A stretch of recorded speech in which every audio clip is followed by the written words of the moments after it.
Starting in 5 seconds. I rise to inform the House of momentous developments that have taken place while we were in recess. On May 11, 1998, India successfully carried out three underground nuclear tests. Two more underground tests on May 13, 1998 completed the planned series of tests.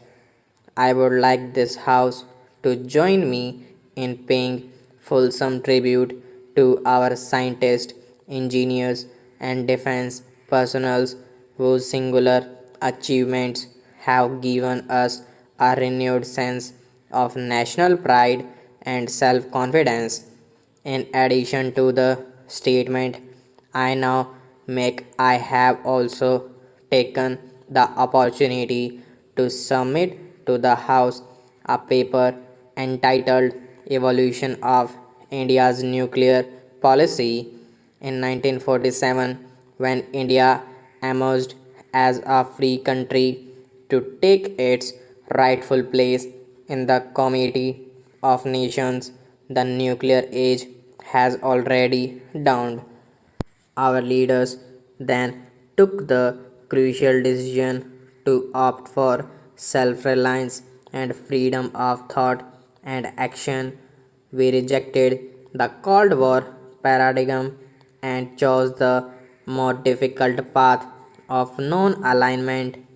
Our leaders also realized that a nuclear weapon free world would enhance not only India's security but also the security of all nations. That is why disarmament was and continues to be a major plank in our foreign policy. During the 50s, India took the lead in calling for an end to all nuclear weapon testing, addressing the Lok Sabha on April 2, 1957. Pandit Jawaharlal Nehru, to whose memory we pay homage day, stated nuclear, chemical, and biological energy and power should not be used to forge weapons of mass destruction. He called for negotiations for prohibition and elimination of nuclear weapons and in the interim a standstill agreement to hold nuclear testing. This call was not heeded.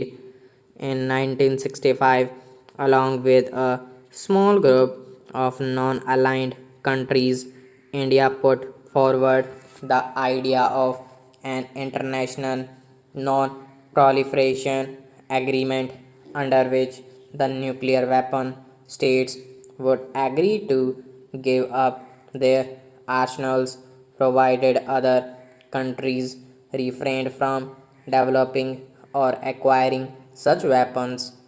This balance of rights and obligations was not accepted. In the 60s, our security concerns deepened. The country sought security guarantees, but the countries we turned to were unable to extend to us. As a result, we made it clear that we shall not sign that now. The Lok Sabha debated the issue.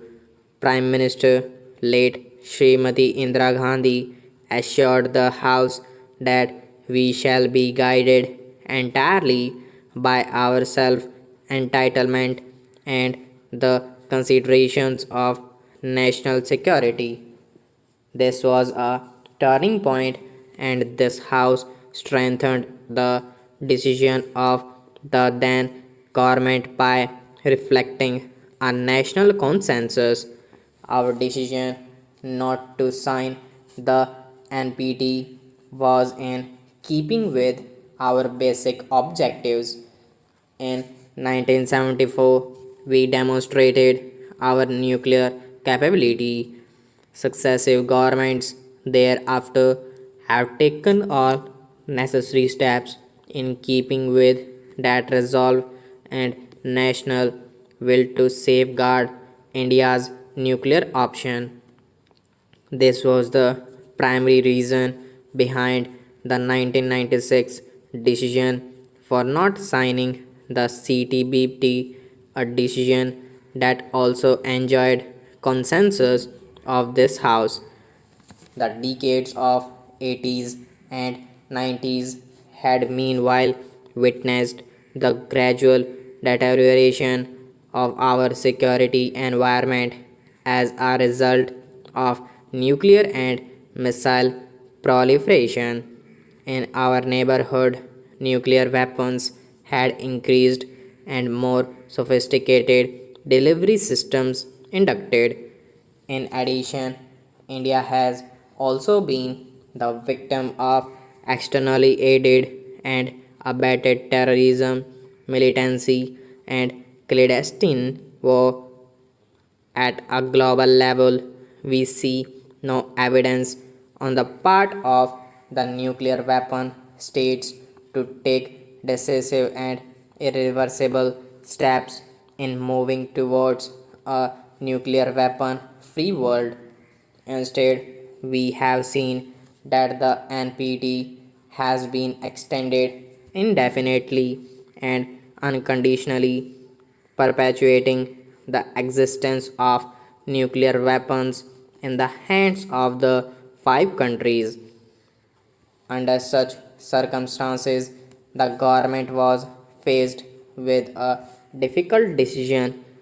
The touchstone that has guided us in making the correct choice clear was national security.